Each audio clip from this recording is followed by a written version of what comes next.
2 రోజులుగా కురిసిన భారీ వర్షాలు వరదలతో ఏపీ అతలాకుతలమైన సంగతి తెలిసిందే.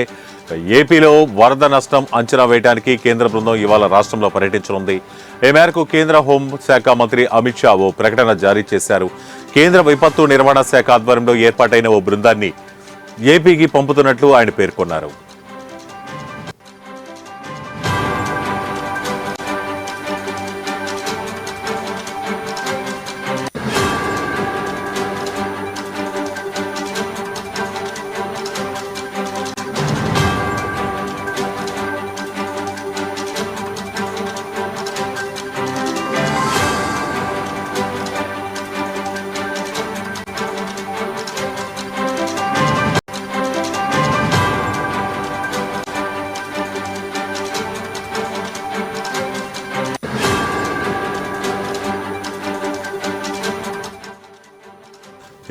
ఇక ఈ బృందం వరద ప్రభావిత ప్రాంతాలను సందర్శించి వరద రిజర్వాయర్ నిర్వహణ, భద్రత వంటి పలు అంశాలపై కేంద్రానికి నివేదిక సమర్పించనుంది.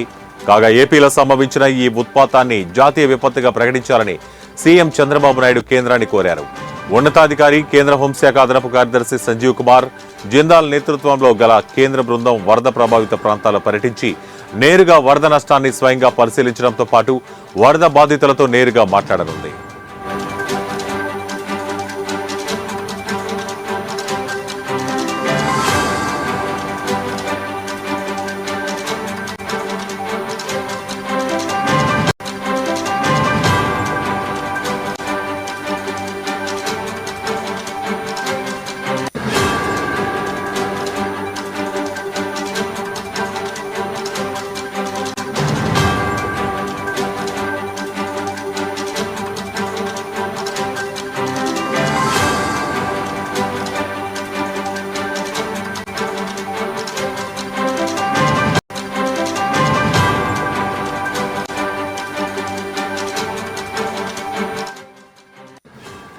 ఇక ఈ కేంద్ర బృందంతో ఎన్డీఎంఏ సలహాదారు కల్నల్ కేపీ సింగ్, కేంద్ర జల సంఘం డైరెక్టర్ సిద్ధార్థ్ మిత్రా, కేంద్ర జల సంఘం Hyderabad SEM Ramesh Kumar, NDSA southern zone చెన్నైకి చెందిన డైరెక్టర్ ఆర్ గిరిధర్, ఎన్డీఆర్ఎఫ్ 10వ బెటాలియన్ కమాండెంట్ వివిఎన్ ప్రసన్నలతో కూడిన కేంద్ర బృందం వరద ప్రభావిత ప్రాంతాల్లో పర్యటించనున్నట్లుగా ఏపీ ప్రభుత్వం వెల్లడించింది.